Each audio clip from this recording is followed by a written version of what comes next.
welcoming Martin Leifeld.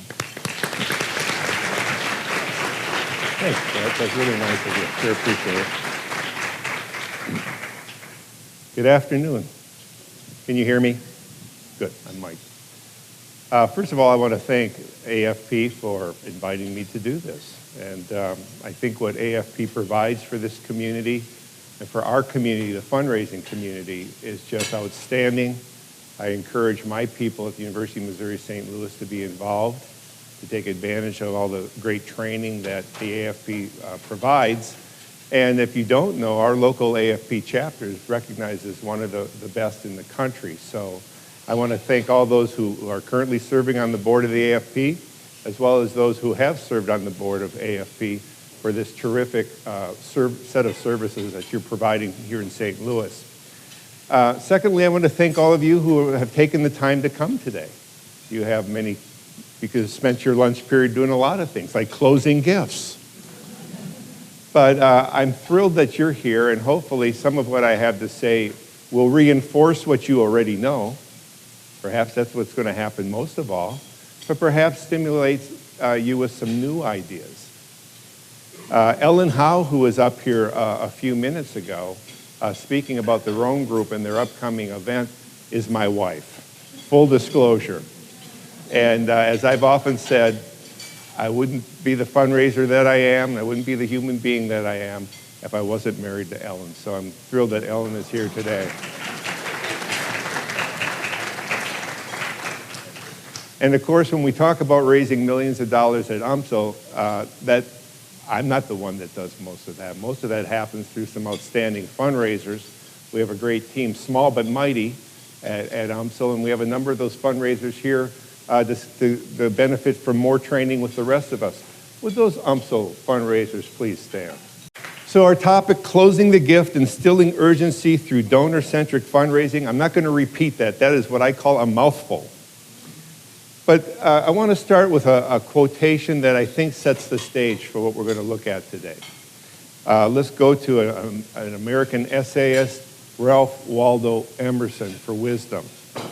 He says, "This time, like all times, is a good time if we know what to do with it. This time, like all times, is a good time if we know what to do with it." So today we're going to be focusing on closing time, closing gifts, instilling urgency with our donors. And I really should be actually out closing gifts because our fiscal year ends next Tuesday, June 30th. You know, we're taking a deep breath before we plunge into the last few days of raising money. But I am happy to say we're okay this fiscal year. We're going to be okay. I was worrying for a while. But Ralph Waldo Emerson, I think we could meditate on the value of this, not just for fundraising, but all kinds of other dimensions of our lives, couldn't we? So, urgency. Urgency begins with you and me. It begins with us. What's my purpose? What motivates me? What are my aspirations?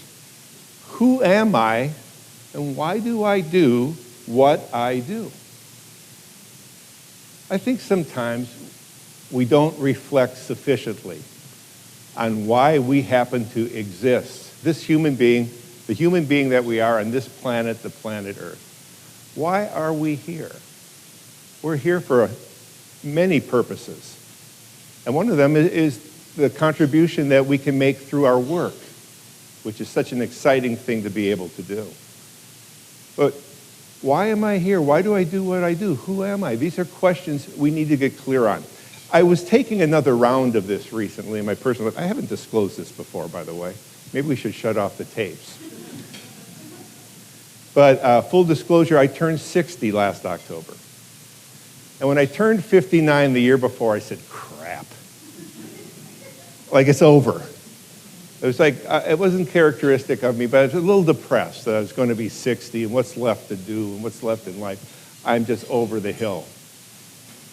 And I got over that kind of reaction gradually, and I began to really focus. Because what I did when I was about to turn 40 and what I did when I was about to turn 50 is I used those years to really reflect and consider, what have I accomplished to date?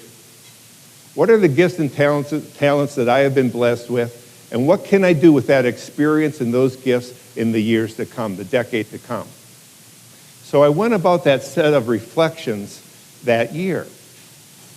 And last spring, and Ellen knows this very well, I set aside what I called the 100 days.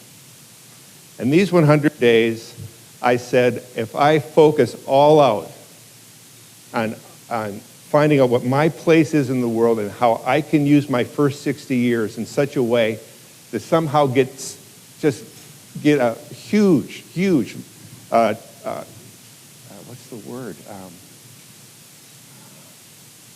Empowerment for the next decade, and of course that's presuming I get another decade of life. If I can use all those years and all that experience to somehow get a huge return on it, how do I focus? What do I do? So I set 100 days aside. And every day I wrote in my journal. I write in my journal. Every day I start with an hour of reflection. I call it my quiet time. I pray. I'm a person that prays to my God. I pray. I reflect. I think about what's before me that day. I write in my journal, and by the time that hour is ready, I've also consumed 2 cups of coffee. I'm ready to go. And I've been doing that for 40 years. So day 75 of the 100, I wrote in my journal something like this. I've always had a desire to communicate, and I know God's given me a gift to communicate.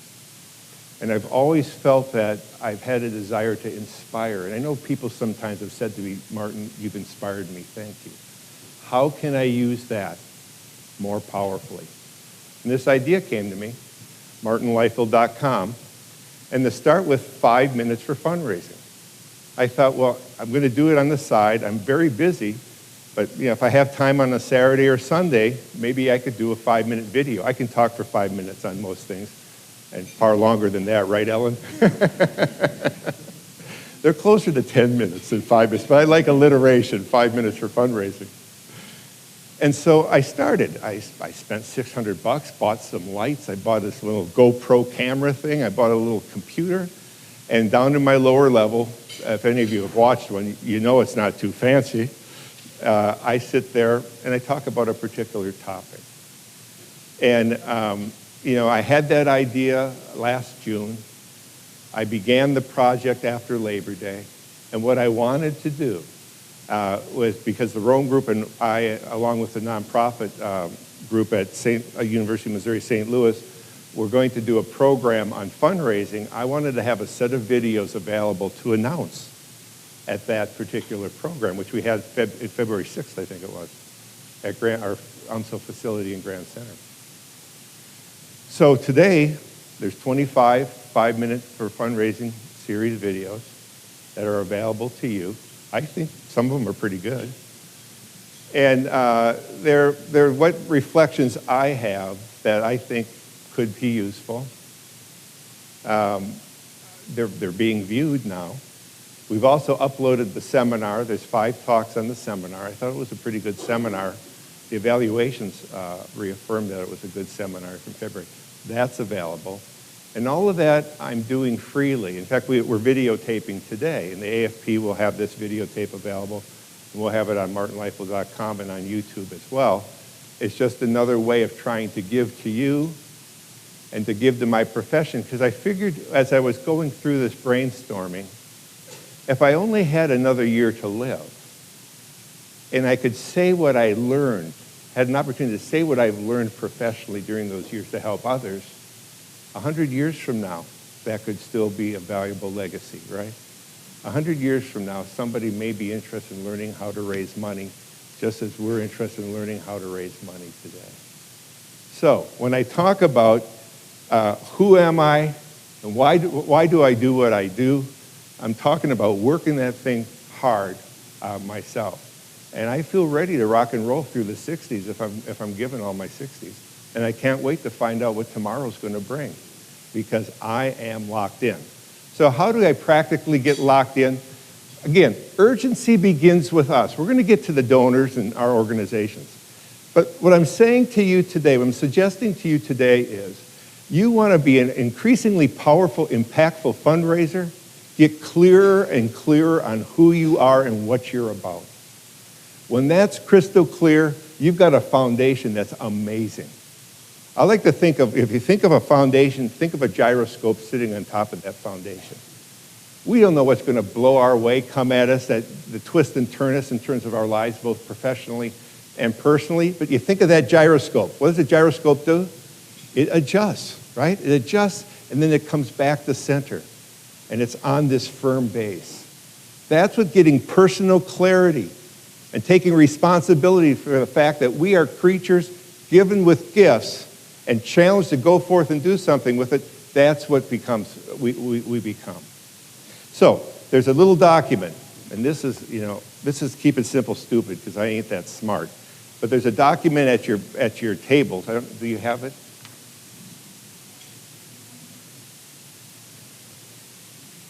If you Google, you'll find a thousand options about personal, professional plans. But I want to talk about this for a minute, and I beg your indulgence. I think if you don't have something of this kind for yourself, take the time to develop it. Develop your overarching personal statement, your position. Who am I? Why do I do what I do? What do I hope to accomplish? Establish your values. Spell them out. I've got 4 values right now. And spell them out. What's most important to you? Your aspirations. Those are things that you hope. You have ambitions to achieve. What might you have? And spell them out. An aspiration of mine is that my children and grandchildren all live and prosper near us. Now, that's something I can't buy because I can't afford it. And we have a daughter and a son-in-law and 3 wonderful grandkids in, of all places, Fargo, North Dakota. And we have a granddaughter and a son and a daughter-in-law over in the Baltimore area. And we have 2 single children here in St. Louis. So that's an aspiration I have. Every day I think about that aspiration, among my aspirations. That one day they might all be here or be near us wherever we would be. Then we get practical in terms of goals, professional goals, personal goals.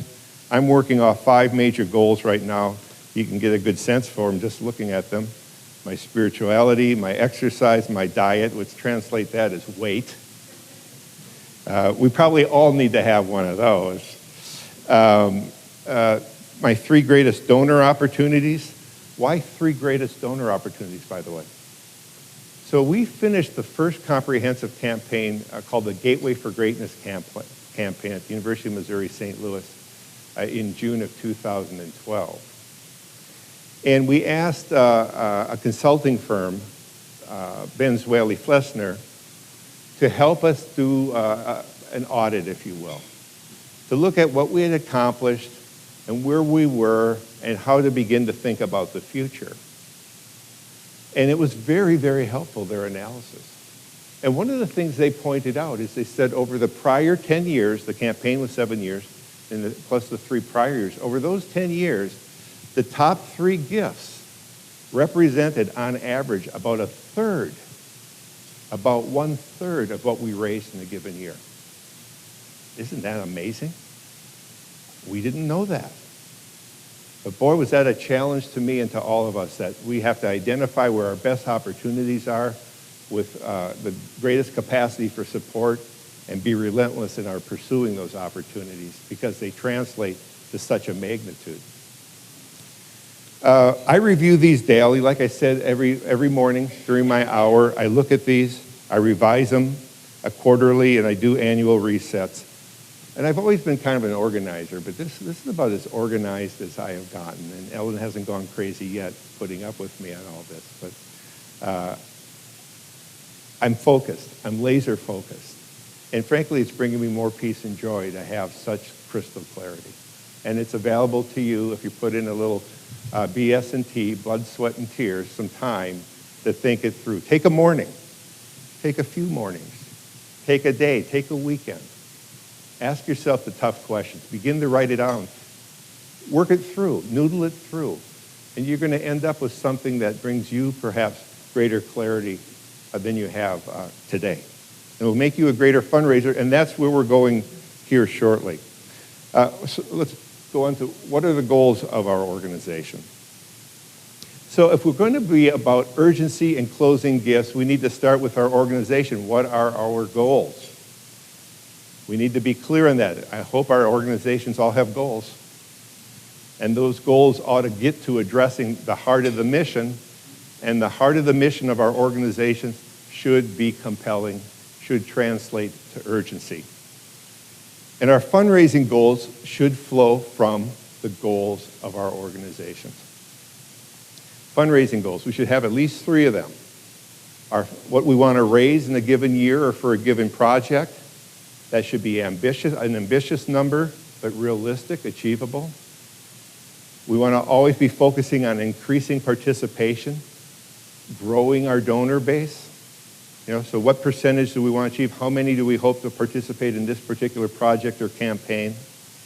And then the importance of retention. We all know from doing the studies we've done and the reading we've done that it's far more expensive to recruit a new donor as compared with maintaining a recent donor or a recently lapsed donor. So retention is very important, and we should set goals for retention. Then we move to the case statement. The case statement should develop the why of our organization. It should describe the mission, the fundamental purpose for which our organization exists, what we are trying to address through our organizations. And it needs to be written with the donors in mind. It should be donor-centric. So what's the impact by my giving you $1 or $1,000 or $100,000? What's the impact? What outcomes can I expect? This is something donors want to know. What's their return on investment? And to a lesser degree, but to some a little more than others, what about recognition? What comes with our making this kind of contribution to your organization? That should all be in the case. And once we have that case, that's what we begin to go out and engage donors and prospective donors with. We've got our own clarity. We're empowered by virtue of our why we live. We have a case that we're very excited about that has urgency, that's compelling, and we go out and we engage donors and prospective donors. And we do that with thorough preparation, effective execution, and comprehensive follow-through, which, by the way, I have a video on that subject. But we prepare thoroughly, we execute effectively, we follow through comprehensively. And by doing that, donor by donor by donor, we're going to watch our funds rise in number. And we focus on capacity and affinity. How many of you, is the only thing you do is major gift work? I think there's 2 in the room. Now, how many of you have major gifts as part of your responsibility? All right? So we have other responsibilities, right, that compete with our major gift fundraising. The most important resource that you have as a fundraiser is time. Does that make sense? How you use time, how I use my time has everything to do with the outcomes at the end of a year. We make choices about time all the time. And if we really believe major gift fundraising is important to our organization, we make it a priority and everything else adjusts accordingly. But it is a challenge. It is a challenge. So we focus on those with the greatest capacity and the greatest affinity to our organizations. If you think of a quadrant graph, let's see, it would be, is this the upper right? It would be that upper right quadrant where it's people with what we judge to be the greatest capacity and the greatest affinity. So those could be longstanding donors. Those could be board members. Those could be friends of our trustees. They could be people in the community who have volunteered and have been interested and have been supportive in the past. It could be people we've identified that we want to pursue, But who's got that highest capacity and who has that highest affinity? That's where I would start. So if you have precious time, focus on how you're going to get the greatest return on your time for your organizations. Does that make sense? The next thing we need to consider is time, and that time belongs to the donor.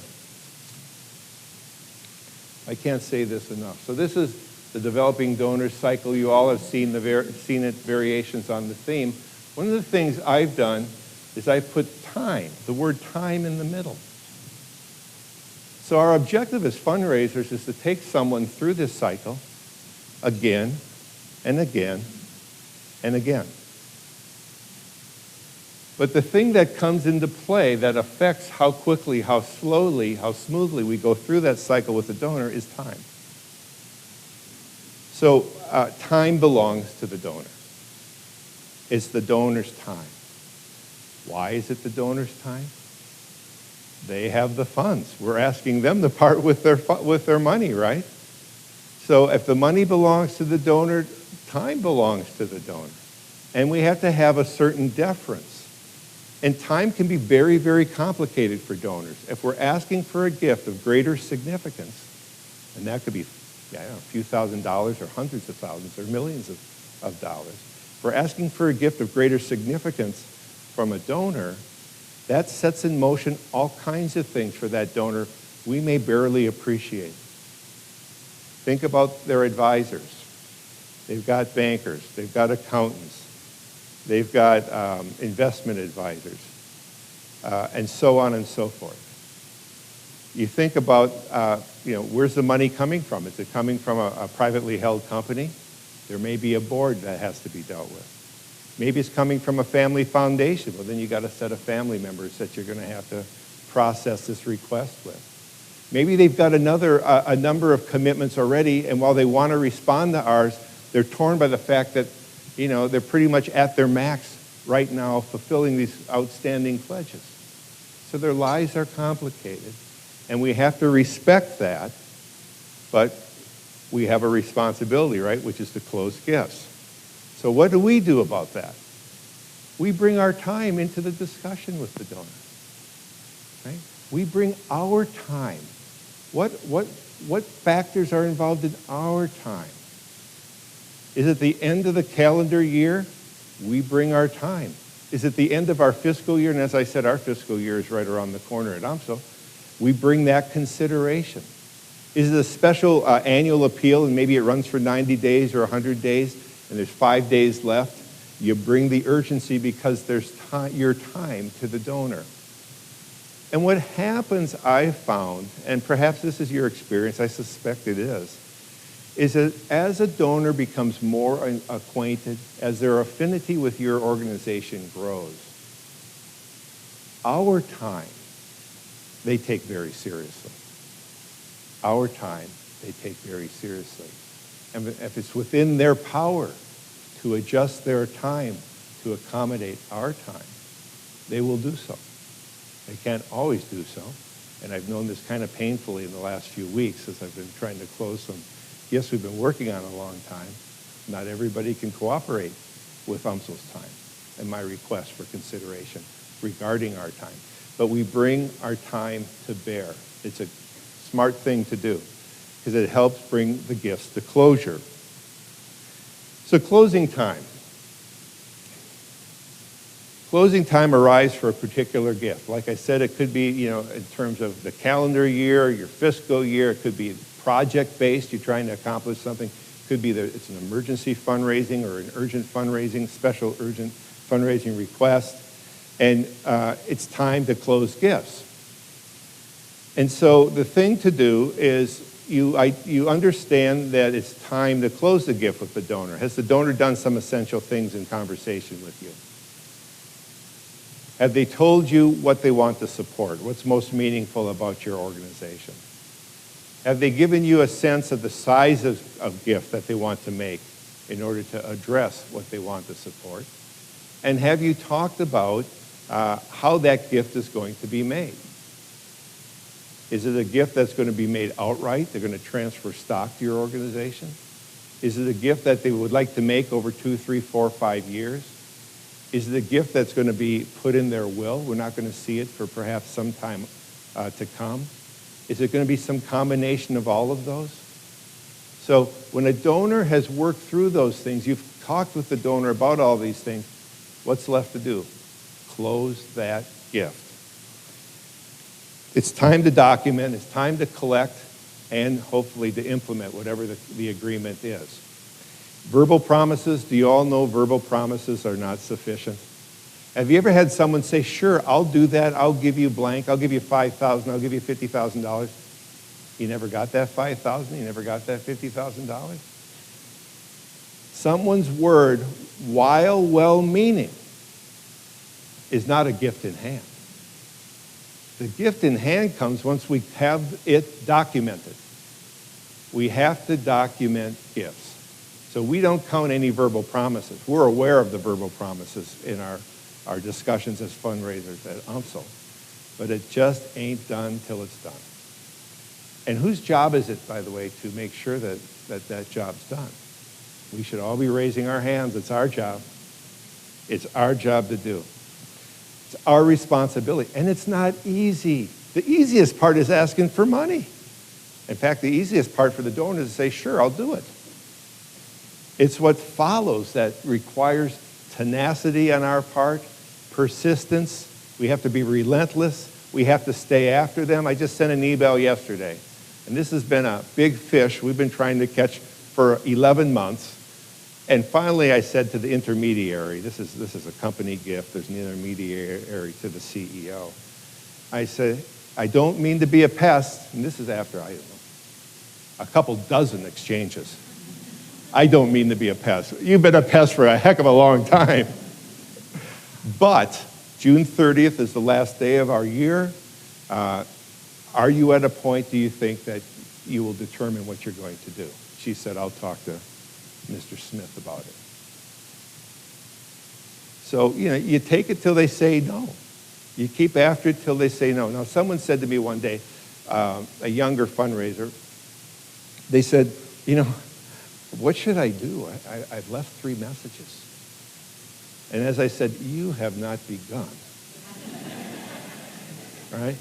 Remember those pink slips and you got that base and the thing comes out of it and the assistant puts those pink slips on it, right? You want one of those about that high if that's what it takes. You want to send emails, you leave messages, and finally it's like, I got to get this guy out of my life. Leifeld, what do you want? Sure, I'll do it. Well, you need to document it. All right, let me send you an email. Thank you very much. So we have to be relentless in closing the gifts. And yes, it's the donor's responsibility. But on behalf of our organizations, we're responsible. It's not easy. We've got to do it. So some tips. Draw upon what first motivated the gift. Because if a lot of time has been passing, you got to keep that donor warm as to why they're going to be making this gift. Remind the donor.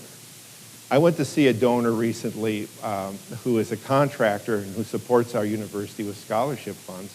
And I brought this brilliant young lady who's a recipient of his scholarship dollars.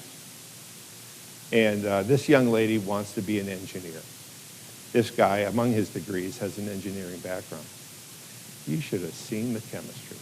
It was like, boom, the two of them were locked in. Talking about internships, he's giving her advice, she's asking him questions. And I just sat back and I thought, man, this is the best. It couldn't get better than this, right? So we brought the very purpose, the very outcome, the very demonstration of what his investments have been about. Guess what? He re-upped for another 5 years. So draw upon what first motivated the gift. Call upon it as an act of leadership. I love to use this. So I was with a donor recently. It was a banker, 15-minute meeting. And I said, and she was clear on what she was going to do. She was going to give us an amazing amount of money. She was going to be using some deferred tools. And all the technicalities were still being worked out. But I asked her if she would make the commitment that morning. And I told her why. I said, now call her Mary. Mary, this is about, we need your leadership. You know you're going to do it. You've told me you want to do it. But if you would make the commitment in writing today and be willing to let me talk about this, I will go. And I will meet, and I named 4 different donors, all of whom she knew. I will tell them about this commitment you've made. And I believe it'll make a difference in what they're going to do in terms of what I'm trying to get them to accomplish. So, sure, Martin. I went back, sent her an email, hour later. That is my intention. I will give $1 million to the University of Missouri St. Louis. That's what it was. $1 million is a big deal for UMSL. And but what closed the gift? She was a leader. She wanted her leadership to make a difference. And she did believe, her act of leadership could influence those people that I would be telling her story to. And in fact, it did. It has made a difference. So calling upon them as leaders is a very, very compelling way to move them. And why is this compelling? It's compelling because leaders see themselves as leaders. They've worked hard, sometimes for decades, to achieve what they've achieved within their organizations or running a business. They're intensely, maybe privately, but intensely, intensely proud that they've come to where they are in their lives. It's a key part of their self-identity, that I'm a leader. It's my role in life to lead. And so to bring that powerful motivator into discussions to close gifts, I found to be very, very powerful. Remind them who and what will be helped, the impact. Talk about benefits. I talk about benefits a lot. Some of you have heard this before, but we have an Auguste Chateau Society with a series of milestones. And when donors reach a milestone at our founders event at the Ritz-Carlton each September, and you're all invited to come this September and see it, because it really is powerful. This train of donors will go up one by one, and the 800 plus UMSL folks will hear what they've done for UMSL now, and they are deeply, deeply motivated and feel intense gratification by that moment in time. Get their picture with the chancellor, so on and so forth. We don't use events to raise money at UMSL, by the way. We use them as stewardship and as cultivation. I'm not saying it's not a good idea to raise money through events. I'm just saying we don't. Bring time considerations. Get the intention in writing, like I mentioned. Time. So I mentioned earlier, sometimes folks will rise to this idea that we have a time constraint. True story, just happened. So 2 months ago, the chancellor and I had a meeting with a donor, a very good donor, a passionate donor of our university. We ran out of time. I didn't finish all the fundraising talk.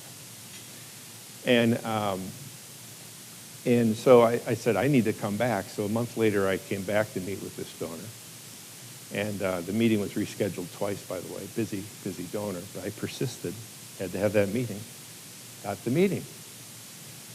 I said, we need, and there was going to be a corporate gift as part of this. We need this corporate gift by June 30th. Da, da, da, da, da, da.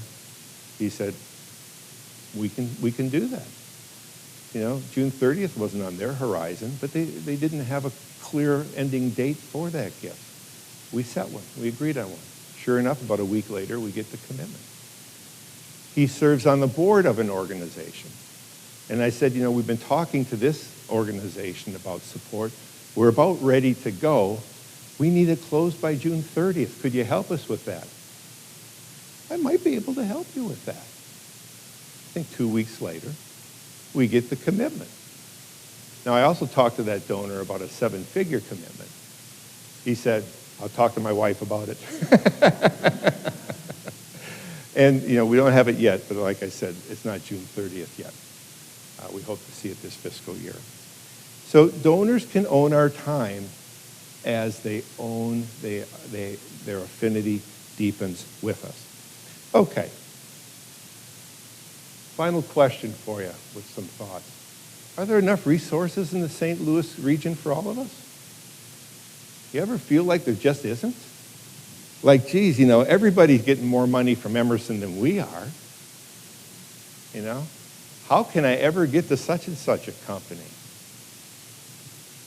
Or you see what those folks are doing to Wash U? Why can't we have that kind of money?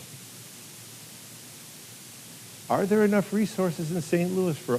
there's over 60 not-for-profits here today, by the way. Isn't that cool? About 100 of us. Over 60 not-for-profits. Are we all competing? In one way, we might be. We may not be.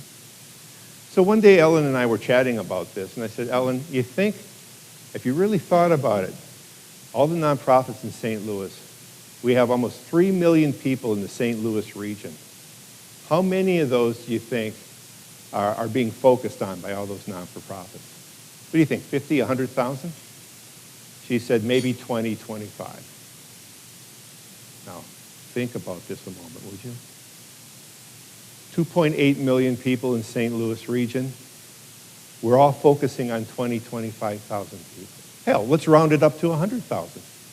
We're focusing on 100,000 people in organizations, and there's 2.7 million left to focus on. Now tell me, are there enough resources in St. Louis for us all? I think yes. I hope you're thinking yes.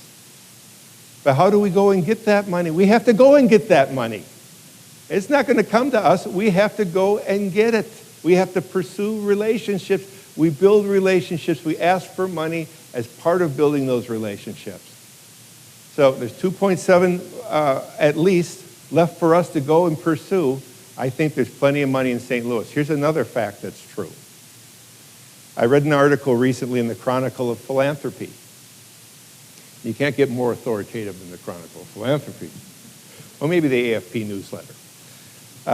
And this article talked about the 50 largest markets, cities, communities, regions, and how they ranked on two things.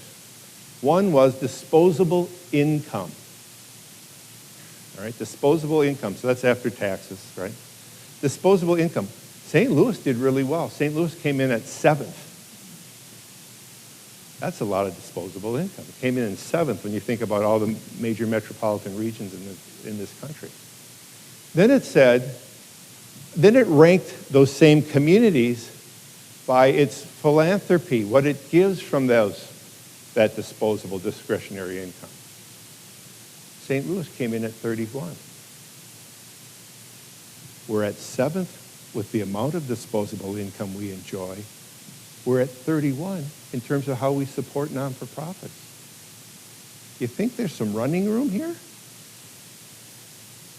We take pride in St. Louis as being a very philanthropic community. Not so fast. Right? Maybe not so fast. There's room for growth. Now, that year of that study, the St. Louis region raised $1.4 billion. $1.4 billion. If we went from 4.1 to 5.1%, that would be adding $350 million to our important organization. You take it up 3 points, it's another billion plus. We'd be approaching $3 billion. There's other communities in this country that are giving it 7.1%, right? That level where we have disposable income. There is opportunity here. How do we go from 4.1 to 5.1? Ladies and gentlemen, it's all about what you're going to do. It's all about what I'm going to do. Am I committed to raising more funds? Do I believe there's more funds available? And my goodness, I'm going to go out and get it with all my strength? If we're aimed that way, we're going to help move that thing in the right direction rather than the wrong direction. So let's not do any of these woe is me's. Let's not do any woe is me's.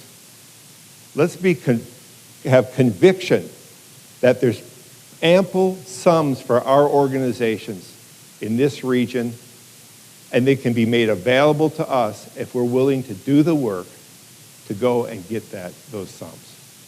Okay, so that's the extent of my comments. Thank you very much.